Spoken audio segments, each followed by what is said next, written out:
Last night, the United States brought the world's #1 terrorist leader to justice. Abu Bakr al-Baghdadi is dead. He was the founder and leader of ISIS, the most ruthless and violent terror organization anywhere in the world. The United States has been searching for Baghdadi for many years. Capturing or killing Baghdadi has been the top national security priority of my administration. U.S. Special Operations Forces executed a dangerous and daring nighttime raid in northwestern Syria and accomplished their mission in grand style. The U.S. personnel were incredible. I got to watch much of it. No personnel were lost in the operation, while a large number of Baghdadi's fighters and companions were killed with him. He died after running into a dead-end tunnel, whimpering and crying and screaming all the way. The compound had been cleared by this time, with people either surrendering or being shot and killed. 11 young children were moved out of the house and are uninjured. The only ones remaining were Baghdadi in the tunnel, and he had dragged 3 of his young children with him. They were led to certain death. He reached the end of the tunnel as our dogs chased him down. He ignited his vest, killing himself and the 3 children. His body was mutilated by the blast. The tunnel had caved in on it in addition. But test results gave certain, immediate, and totally positive identification. It was him. The thug who tried so hard to intimidate others spent his last moments in utter fear, in total panic and dread, terrified of the American forces bearing down on him. We were in the compound for approximately 2 hours, and after the mission was accomplished, we took highly sensitive material and information from the raid, much having to do with ISIS, origins, future plans, things that we very much want. Baghdadi's demise demonstrates America's relentless pursuit of terrorist leaders and our commitment to the enduring and total defeat of ISIS and other terrorist organizations. Our reach is very long. As you know, last month we announced that we recently killed Hamza bin Laden, the very violent son of Osama bin Laden, who was saying very bad things about people, about our country, about the world. He was the heir apparent to al-Qaeda, terrorists who oppress and murder innocent people should never sleep soundly, knowing that we will completely destroy them. These savage monsters will not escape their fate, and they will not escape the final judgment of God. Baghdadi has been on the run for many years, long before I took office. But at my direction, as Commander-in-Chief of the United States, we obliterated his caliphate 100% in March of this year. Today's events are another reminder that we will continue to pursue the remaining ISIS terrorists to their brutal end. That also goes for other terrorist organizations. They are likewise in our sights. Baghdadi and the losers who worked for him, and losers they are. They had no idea what they were getting into. In some cases, they were very frightened puppies. In other cases, they were hardcore killers but they killed many, many people. Their murder of innocent Americans, James Foley, Stephen Sotloff, Peter Kasich, and Kayla Mueller, were especially heinous. The shocking publicized murder of Jordanian pilot, a wonderful young man, spoke to the king of Jordan. They all knew him, they all loved him. He was burned alive in a cage for all to see on the execution of Christians in Libya and Egypt, as well as the genocidal mass murder of Yazidis, rank ISIS among the most depraved organizations in the history of our world. The forced religious conversions, the orange suits prior to so many beheadings, all of which were openly displayed for the world to see. This was all that Abu Bakr al-Baghdadi, this is what he wanted. This is what he was proud of. He was a sick and depraved man, and now he's gone. Baghdadi was vicious and violent, and he died in a vicious and violent way as a coward, running and crying. This raid was impeccable and could only have taken place with the acknowledgement and help of certain other nations and people. I want to thank the nations of Russia, Turkey, Syria, and Iraq, and I also want to thank the Syrian Kurds for certain support they were able to give us. This was a very, very dangerous mission. Thank you as well to the great intelligence professionals who helped make this very successful journey possible. I want to thank the soldiers and sailors, airmen, and Marines involved in last night's operation. You are the very best there is anywhere in the world. No matter where you go, there is nobody even close. I want to thank General Mark Milley and our Joint Chiefs of Staff. And I also want to thank our professionals who work in other agencies of the United States government and were critical to the mission's unbelievable success. Last night was a great night for the United States and for the world. A brutal killer, one who has caused so much hardship and death, has violently been eliminated. He will never again harm another innocent man, woman, or child. He died like a dog. He died like a coward. The world is now a much safer place. God bless America. Thank you. Any questions? When did you first hear about that this was an operation was going to get started? We've had him under surveillance for a couple of weeks. We knew a little bit about where he was going, where he was heading. We had very good information that he was going to another location. He didn't go.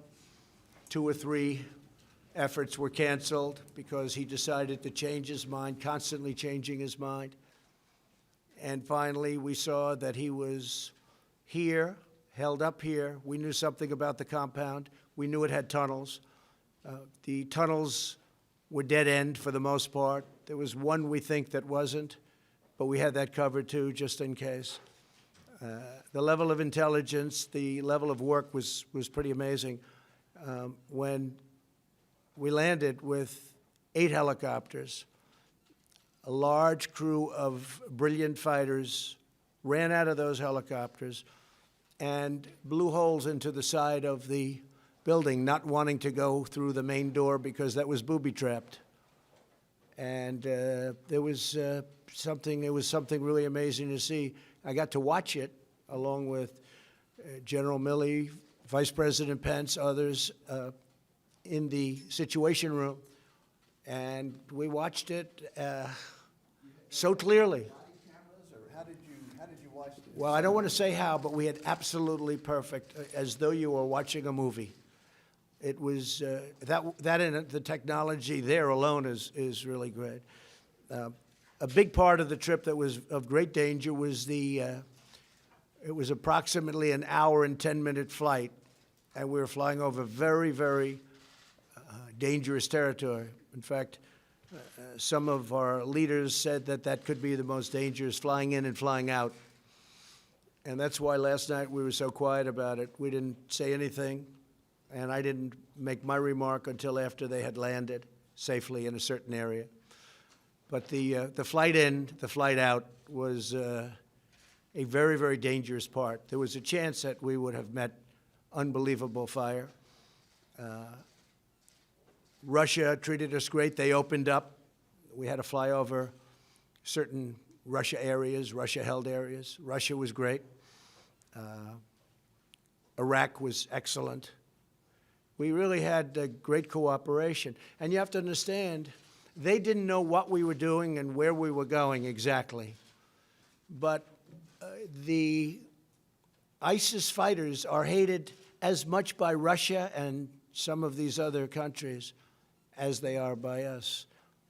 And that's why I say they should start doing a lot of the fighting now, and they'll be able to. I really believe they'll be able to. Yes, Jennifer? Sir, can you say what role the Kurds played in this, just generally? They gave us not a military role at all, but they gave us some information that turned out to be helpful, the Kurds.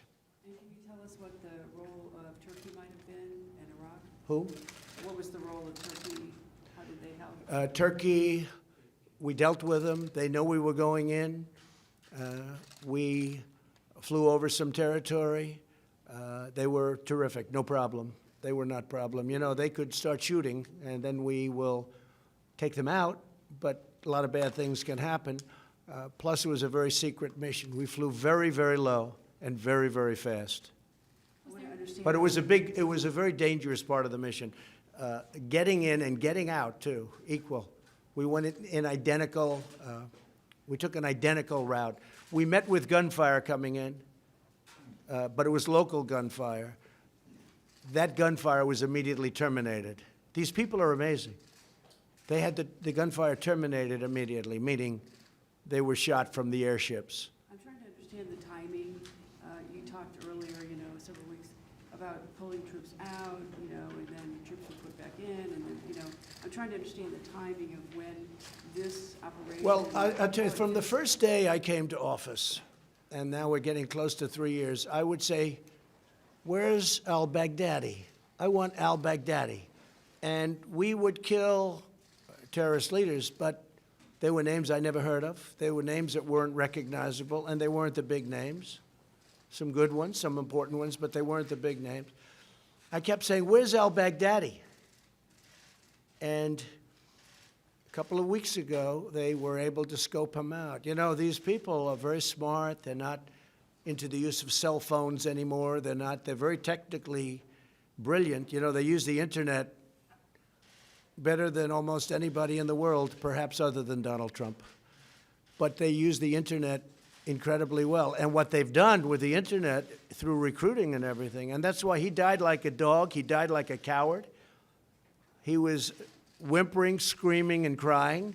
And frankly, I think it's something that should be brought out so that his followers and all of these young kids that want to leave various countries, including the United States, they should see how he died. He didn't die a hero. He died a coward, crying, whimpering, screaming, and bringing 3 kids with him to die, a certain death. And he knew the tunnel had no end. I mean, it was a closed end. They call it a closed end tunnel. Not a good place to be. So this was going on before you made the announcement that you're pulling I've been out? looking for him for 3 years. I've been looking for him. I started getting some very positive feedback about a month ago, and we had some incredible intelligence officials that did a great job. That's what they should be focused on. And about what time did this operation start yesterday, sir?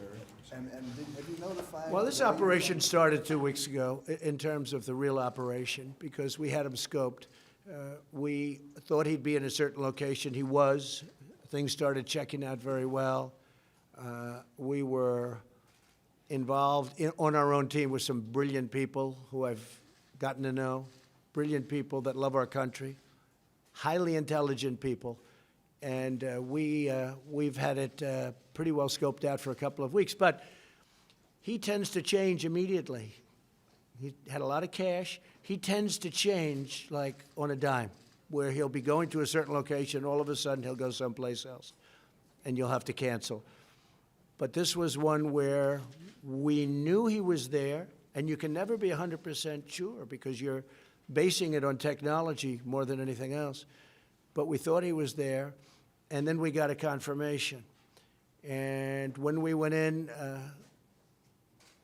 they were greeted with a lot of firepower, a lot of firepower. I'll tell you, these guys, they do a job. They are so brave and so good. And so importantly, many of his people were killed, and we'll announce the exact number over the next 24 hours. But many were killed. We lost nobody. Think of that. It's incredible. And when you told the Russians, you requested... Our dog was hurt. Actually, the canine was hurt, went into the tunnel, but we lost nobody. And so you requested to the Russians to fly over this area they controlled. What did you tell them? We spoke to the Russians. What did you tell them? We told them we're coming in. Okay. And they said, thank you for telling us. They were very good. But did you tell them why? No. No, they did not know why. Was any other country? We did tell them, we think you're going to be very happy because, you know, again, they hate ISIS as much as we do. You know what ISIS has done to Russia. So, no, we did not tell. They did not know the mission, but they knew we were going over an area that they had a lot of firepower. And have you notified the congressional leaders about this, Pelosi? We've notified some. McConnell? Others are being notified now as I speak. We were going to notify them last night, but we decided not to do that because Washington leaks like I've never seen before. There's no country in the world that leaks like we do. And Washington is a leaking machine. And I told my people we will not notify them until our great people are out. Not just in, but out. I don't want to have them greeted with firepower like you wouldn't believe. So we were able to get in. It was top secret. It was kept. There were no leaks, no nothing. The only people that knew were the few people that I dealt with. And again, Mark Milley and the Joint Chiefs of Staff were incredible. We had some tremendous backup. Robert O'Brien, Secretary Esper, Secretary Pompeo. Pence, I told you, he was great. This is a very small group of people that knew about this. We had very, very few people. A leak could have cost the death of all of them. Now, they're so good that I think nothing was going to stop them anyway. You want to know the truth. That's how good they were. We had them also surrounded by massive air power, up in the air yesterday, surrounded at very high levels. We were very low. We had tremendous air power. And you watched all this from the sit room? Who were you with in the sit room when you watched this? Secretary Esper, a few of the Joint Chiefs, Mark Milley, some generals. We had some very great military people in that room, and we had some great intelligence people. Robert O'Brien. It's really good. Yes? Was the pullout of the U.S. troops in Syria last month strategically tied in with this raid? No, the a pullout, right, sure, it's a great question, and you're doing a great job, by the way. Your network is fantastic. They're really doing a great job. Please let them know. No, the pullout had nothing to do with this. In fact, we found this out at a similar time. It's a very good question because we found this out at a similar time. No, we're after these leaders, and we have others in sight, very bad ones, but this was the big one. This is the biggest one, perhaps, that we've ever captured because this is the one that built ISIS and beyond and was looking to rebuild it again. Very, very strongly looking to build it again. That's why he went to this province. This is why he went to this area. You know, a lot of people I was watching this morning and hearing, and they said, why was he there? People were so surprised. Well, that's where he was trying to rebuild from, because that was the place that made most sense if you're looking to rebuild. Yeah. You said your tweet last night. At what moment did you decide to send that? So I sent that right after I knew they had landed safely. When they had Right. returned? And that was to notify you guys that you have something big this morning, so you wouldn't be out playing golf or tennis or otherwise being indisposed. Where were they staying? Where did they landed? I'd rather not say, but we landed in a very friendly port in a friendly country. Does this give you any pause about your decision to withdraw? No, I think it's great. Look, we don't want to keep soldiers between Syria and Turkey for the next 200 years. They've been fighting for hundreds of years. We're out. But we are leaving soldiers to secure the oil. Now, we may have to fight for the oil. That's okay. Maybe somebody else wants the oil, in which case they have a hell of a fight. But there's massive amounts of oil, and we're securing it for a couple of reasons. Number one, it stops ISIS, because ISIS got tremendous wealth from that oil. We have taken it. It's secured. Number two, and again, somebody else may claim it, but either we'll negotiate a deal with whoever's claiming it, if we think it's fair, or we will militarily stop them very quickly. We have tremendous power in that part of the world. We have, the airport is right nearby. A very big, very monstrous, very powerful airport and very expensive airport that was built years ago. We're in that Middle East now for $8 trillion. So we don't want to be keeping Syria and Turkey. They're going to have to make their own decision. The Kurds have worked along incredibly with us, but in all fairness, it was much easier dealing with the Kurds after they went through 3 days of fighting, because that was a brutal 3 days. And if we would have said to the Kurds, hey, do you mind moving over 7 miles? Because, they were in the middle mostly. So you'd have 7 or 8 miles. Could you mind moving over? Because I have to say, Turkey has taken tremendous deaths from that part of the world. We call it a safe zone, but it was anything but a safe zone. Turkey has lost thousands and thousands of people from that safe zone. So they've always wanted that safe zone for many years. I'm glad I was able to help them get it. But we don't want to be there. We want to be home. I want our soldiers home or fighting something that's meaningful. I'll tell you who loves us being there. Russia and China. Because while they build their military, we're depleting our military there. So Russia loves us being there. Now, Russia likes us being there for 2 reasons. Because we kill ISIS, we kill terrorists, and they're very close to Russia. We're 8,000 miles away. Now, maybe they can get here, but we've done very well with Homeland Security and the ban, which, by the way, is approved by the United States Supreme Court, as you know. There was a reporter that said we lost the case, and he was right in the early court. He didn't want to say, just refused to say that we won the case in the Supreme Court. So, but we have a very effective ban, and it's very hard for people to come to our country. But it's many thousands of miles away, whereas Russia's right there, Turkey's right there, Syria is there. They're all right there. Excuse me, Iran is right there, Iraq is right there. They all hate ISIS. So we don't, in theory, they should do something. And I'll give you something else. The European nations have been a tremendous disappointment. Because I personally called, but my people called a lot, take your ISIS fighters. And they didn't want them. They said, we don't want them. They came from France, they came from Germany, they came from the UK. They came from a lot of countries. And I actually said to them, you don't take them, I'm going to drop them right on your border. And you can have fun capturing them again. But the United States taxpayer is not going to pay for the next 50 years. You see what Guantanamo costs. We're not going to pay tens of billions of dollars because we were good enough to capture people that want to go back to Germany, France, UK, and other parts of Europe. And they can walk back. They can't walk to our country. We have lots of water in between our country and them. So, yeah, go.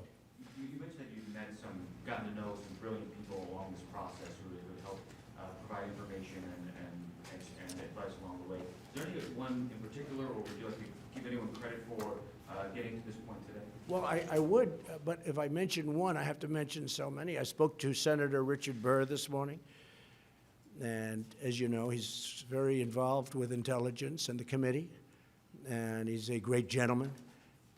I spoke with Lindsey Graham just a little while ago. In fact, Lindsey Graham is right over here, and he's been very much involved in this subject, and he's a very strong hawk, but I think Lindsey agrees with what we're doing now. And again, there are plenty of other countries that can help them patrol. I don't want to leave 1,000 or 2,000 or 3,000 soldiers on the border.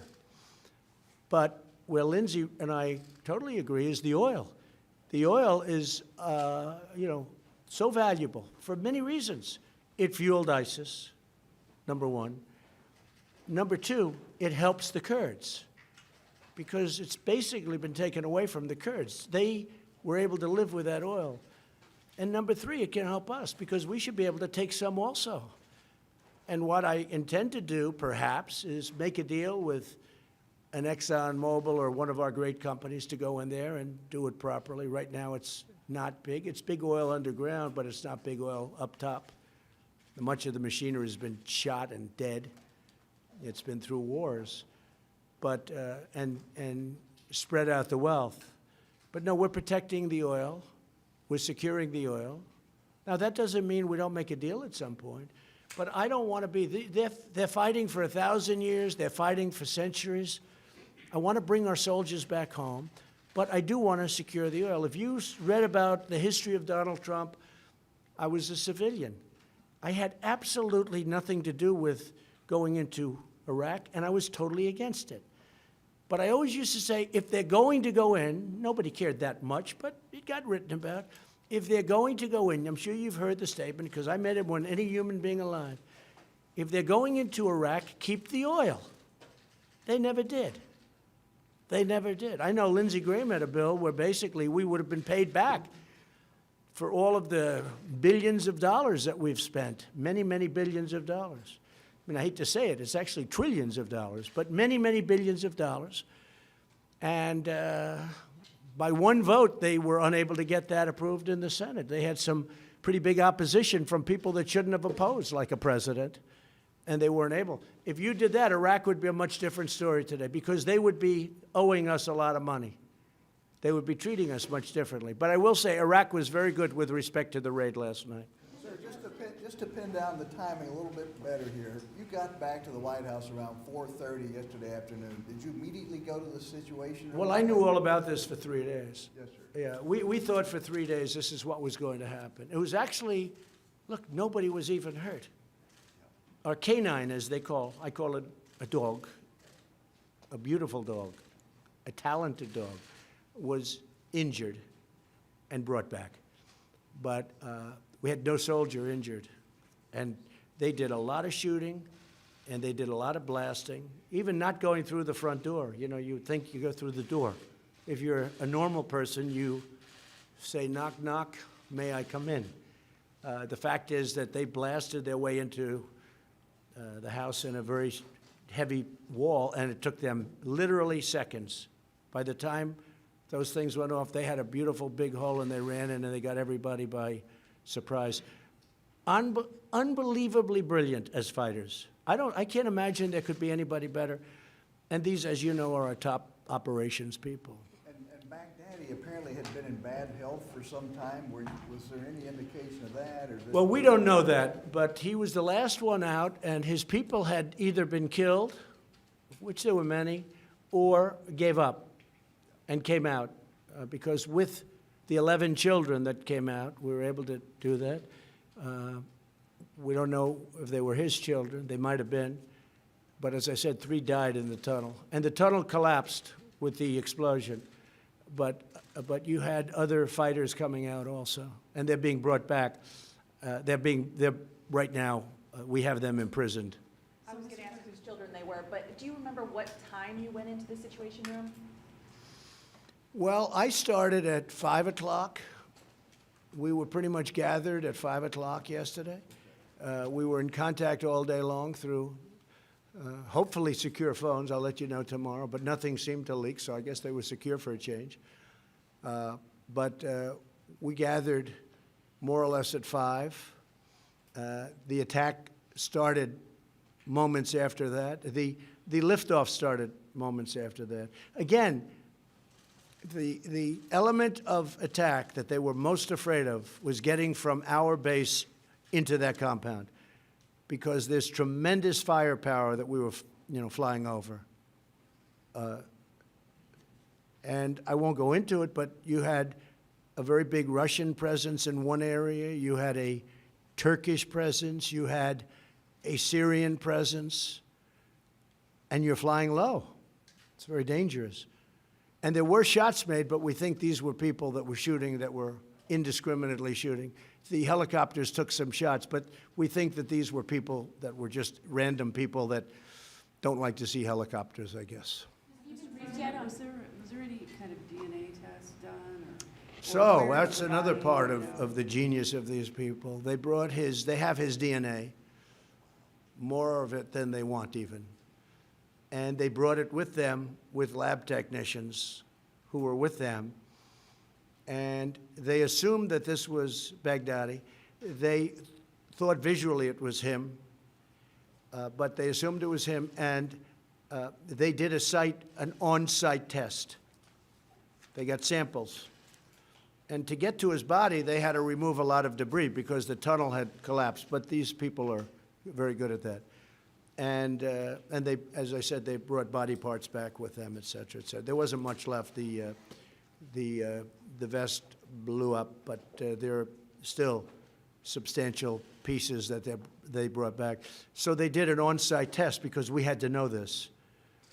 And it was a very quick call that took place about 15 minutes after he was killed, and it was positive. This is a confirmation, sir.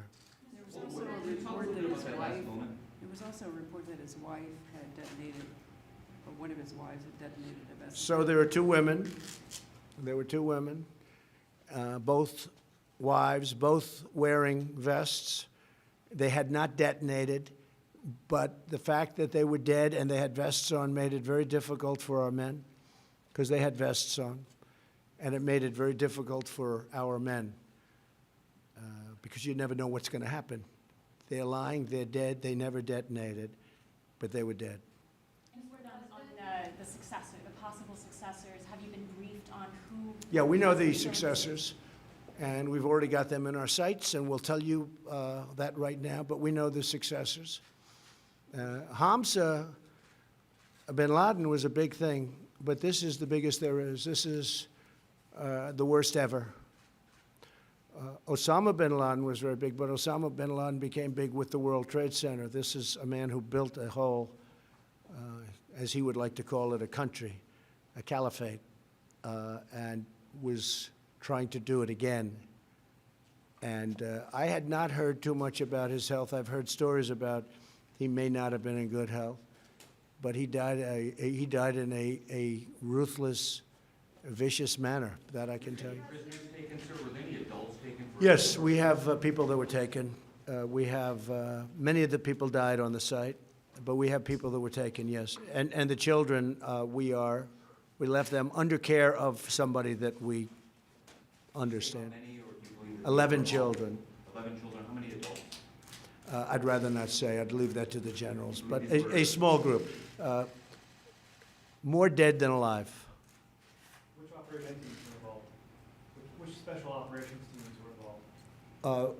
Many of them, and at the top level, and people that were truly incredible at their craft. I've never seen anything like it. And were there, as far as partnerships goes, were there any other forces involved, or was this only American No, forces? only American forces. And did the U.S. Only American forces, but we were given great cooperation. Did the U.S. rely We on- told the Russians we're coming in because we had to go over them. And they were curious, but we said, we're coming. And we said one way or the other, hey, look, we're coming. But they were very cooperative. They really were good. And we did say it would be a mission that they'd like, too, because, again, they hate ISIS as much as we do. Sure, I meant for intel purposes. Was there any foreign intel that proved useful along the way in this operation? So we had our own intel. We got very little help. We didn't need very much help. We have some incredible people. When we use our intelligence correctly, what we can do is incredible. when we waste our time with intelligence that hurts our country because we had poor leadership at the top, that's not good. But I've gotten to know many of the intel people, and I will say that they are spectacular. Now, they're not going to want to talk about it. They want to keep it quiet, the last thing they want, because these are great patriots. But the people that I've been dealing with are incredible people, and it's really a deserving name, intelligence. I've dealt with some people that aren't very intelligent, having to do with intel. But this is the top people, and it was incredible. It was flawless, and it was very complicated. But so I do appreciate Russia, Turkey, Iraq, and Syria to an extent, because, you know, we're flying into Syria. There are a lot of Syrian people with lots of guns. So we had good cover for probably the most dangerous part. It would not sound to, you know, when you fly in, it doesn't sound like that would be the most dangerous when you're going into shooting nests and all of the things that happened once they broke into that pretty powerful compound. That was a very strong compound. And as I said, had tunnels. But the most dangerous part, we had great cooperation with. Yes, ma'am? No, I didn't. I didn't do that. I wanted to make sure this kept secret. I don't want to have men lost and women. I don't want to have people lost. What was Do your you move? anticipate inviting the special forces teams to the White House? Oh, yeah, they'll be invited. I don't know if they'll want to have their faces shown, to be honest with you. You know, they're incredible for the country. They're not looking for public relations. But they love doing what they're doing. I've seen it. First Lady was out there recently looking at what they do. She came back, she said, wow, I've never seen anything like that. The training, you know, all of the training and the power of the people, the men and women, the strength, the physical strength, the mental strength. These are incredible people. These are very unique individuals. You mentioned whimpering. Could you hear that on your video hookup? Mentioned The whimpering of Baghdadi.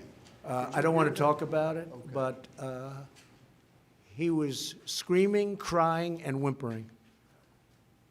And he was scared out of his mind. And think of James Foley. Think of Kayla. Think of the things he did to Kayla. What he did to Foley and so many others. And for those people that say, oh, isn't this a little violent?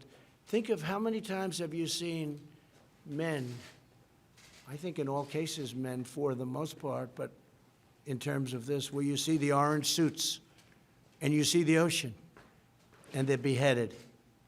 Or how many of you got to see, because it was out there, the Jordanian pilot whose plane went down, they captured him, they put him in a cage, and they set him on fire. And the king of Jordan actually attacked very powerfully when that happened. They've never seen a thing like that. But he set him on fire. This was al-Baghdadi, and you should never, ever, hopefully, see a thing like that again. Now, there'll be new people emerge, but this was the worst of this particular world. This was the worst. Probably, in certain ways, the smartest. He was also a coward, and he didn't want to die. But think of it, everybody was out, and we were able to search him down and find him in the tunnel. We knew the tunnel existed, and that's where he was. And you've taken a lot of heat for the Syria pullout. Do you think this will change the standing, your standing? Well, I don't have a Syria pullout. I just don't want to guard Turkey and Syria for the rest of our lives. I mean, I don't want to do it. It's very expensive. It's very dangerous. They've been fighting for centuries. I don't want to have my people, 2,000 men and women, or 1,000, or 28. We had 28 guards. I said, I don't want them there anyway.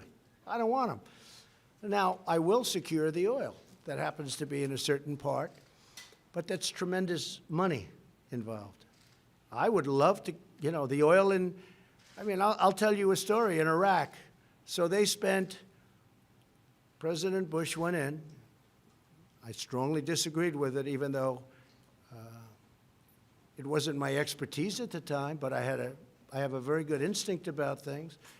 They went in, and I said, that's a tremendous mistake. And there were no weapons of mass destruction. It turned out I was right. I was right for other reasons, but it turned out, on top of everything else, they had no weapons of mass destruction because that would be a reason to go in, but they had none. But I heard recently that Iraq, over the last number of years, actually discriminates against America in oil leases. In other words, some oil companies from other countries, after all we've done, have an advantage in Iraq for the oil. I said, keep the oil. Give them what they need. Keep the oil. Why should we go in, we lose thousands of lives, spend trillions of dollars, and our companies don't even have an advantage in getting the oil leases. So I just tell you that story. That's what I heard. Did Gina Haspel play a role in this? Can you talk a little bit about that? And I saw your NSC counterterrorism director out in the hallway. Was there a role with NSC Yes. counterterrorism? Everybody. Gina was great. Everybody played a role. And just to Joe was follow- great. Gina was great. They were all great. Just to follow up, did your Syria pullout, did that generate the intelligence that led to this operation? No. We were looking at this. Look, as I said, Steve, I've been looking at this. I'm here almost 3 years. I've been looking at this for 3 years. They'd come in, sir, we have somebody under. I said, I don't want somebody. I want al-Baghdadi. That's the one I want. They'd say, well, we have somebody else. I said, that's great. Fine. Take him out. But I want al-Baghdadi. That's who I want. I don't want other people. And then I also wanted Hamza bin Laden, because he's a young man, around 30, looks just like his father, tall, very handsome, and he was talking bad things just like his father. You know, if you read my book, there was a book just before the World Trade Center came down, and I don't get any credit for this, but that's okay. I never do. But here we are. I wrote a book, a really very successful book, and in that book, about a year before the World Trade Center was blown up, I said, there is somebody named Osama bin Laden. You better kill him or take him out, something to that effect. He's big trouble. Now, I wasn't in government. I was building buildings and doing what I did, but I always found it fascinating. But I saw this man, tall, handsome, very charismatic, making horrible statements about wanting to destroy our country. And I'm writing a book. I think I wrote 12 books. All did very well. And I'm writing a book. World Trade Center had not come down. I think it was about, if you check, it was about a year before the World Trade Center came down. And I'm saying to people, take out Osama bin Laden, that nobody ever heard of. Nobody ever heard of. I mean, al-Baghdadi, everybody hears because he's built this monster for a long time. But nobody ever heard of Osama bin Laden until really the World Trade Center. But about a year, you'll have to check it, a year and a half before the World Trade Center came down, the book came out. I was talking about Osama bin Laden. I said, you have to kill him. You have to take him out. Nobody listened to me. And to this day, I get people coming up to me. They said, you know what, one of the most amazing things I've ever seen about you is that you predicted that Osama bin Laden had to be killed before he knocked down the World Trade Center. It's true. Now, most of the press doesn't want to write that, but, you know, but it is true. If you go back, look at my book. I think it was The America We Deserve. I made a prediction, and let's put it this way. If they would have listened to me, a lot of things would have been different. Sir, can you talk about some of the difficult decisions you had along the way here in this operation? Anything that weighed on you where you had that? Well, just death. I mean, you know, I'm sending a large number of brilliant fighters. These are the greatest fighters in the world. I'd rather let the generals tell you, but a large number. We had 8 helicopters, and we had many other ships and planes. It was a large group, and again, this is a large group heading over very, very strong firepower areas where that was decision one. Will they make it?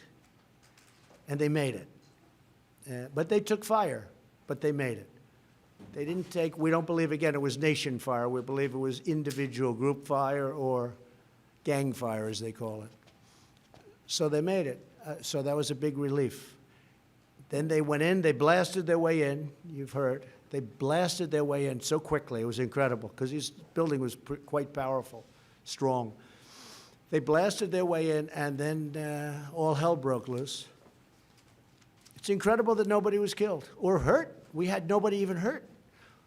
And that's why the dog was so great. We actually had a robot to go in the tunnel, but we didn't get it because we were tracking him very closely. But we had a robot just in case, because we were afraid he had a suicide vest on, and if you get close to him and he blows it up, you're going to die. You're going to die. He had a very powerful suicide vest. Did you have to make any decisions in the moment while troops were on the ground? No, they had it just incredible. We were getting full reports on literally a minute-by-minute basis. Sir, we just broke in. Sir, the wall is down. Sir, you know, we've captured. Sir, 2 people are coming out right now, hands up, fighters. Then the 11 children out. Numerous people were dead within the building that they killed. Then it turned out they gave us a report. Sir, there's only 1 person in the building. We are sure he's in the tunnel trying to escape, but it's a dead-end tunnel. And it was brutal, but it was over. And as I said, when he blew himself up, the tunnel collapsed on top of him, on top of everything. And his children, I mean, so he led his 3 children to death. So, you know.